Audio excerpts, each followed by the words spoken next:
La fille est devenue la belle-mère d'un autre à l'âge de 12 ans. Sa famille a arrangé un mariage arrangé pour elle quand elle avait 9 ans. L'autre partie était un homme de 25 ans. Juste un bref regard. Et elle a décidé d'épouser cet homme, bien plus âgé qu'elle. Je ne sais pas pourquoi. J'ai un pressentiment qu'une fois que j'épouserai cet homme, ma vie deviendra différente. Jacques était un veuf sans argent ni terre. Comment a-t-il pu conquérir la petite Marie? Parce que Jacques était un homme étrange. Sa femme n'avait pas besoin de savoir faire le ménage. Il ne se souciait pas des travaux d'aiguille, mais elle devait savoir lire. Voilà l'exigence fondamentale de Jacques. Le père de Marie était aussi un homme avisé. Ce qu'il appréciait chez Jacques, c'était son travail à la poste. C'était une ressource rare à l'époque. Plus important encore, leur famille ne pouvait tout simplement pas fournir de dot. Ainsi, Marie, avec sa naïveté et ses doutes sur l'avenir, a obtenu un mari d'occasion, la nuit de noces. Alors qu'elle pensait que sa vie allait désormais être confinée, Jacques lui a remis un cadeau inattendu.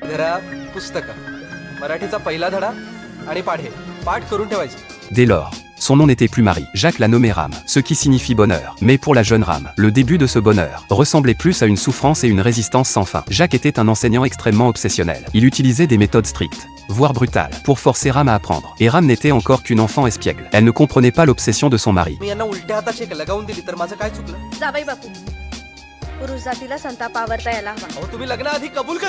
Il est normal que les parents protègent leur enfant, mais aux yeux de Jacques, ce n'était pas une raison pour que Rame n'étudie pas. Si cette condition n'était pas satisfaite, alors il faudrait divorcer. Voyant que Jacques était si catégorique, ils n'ont eu d'autre choix que de céder. Rame a commencé à essayer d'apprendre. Elle avait peur que cet homme ne la rejette vraiment. Jacques a été muté à Alibag. Peu de temps après, Rame a résolument suivi ses pas. Les progrès de Rame étaient rapides. Dans la nouvelle maison, elle a rapidement terminé tous les livres en marathi. Leur relation s'est progressivement réchauffée dans ce processus d'enseignement et d'apprentissage. Lorsque Rame, à cause de ses règles, était considéré comme impur et qu'on lui demandait de dormir par terre, Jacques a brisé avec colère cette règle infondée. Cela n'a aucun fondement. Rappelle-toi ce que je dis. À part étudier, tu n'as pas besoin de suivre d'autres règles. Rame a finalement compris que tout ce que cet homme faisait était pour la libérer des chaînes de l'ignorance et lui permettre de vivre sa propre vie.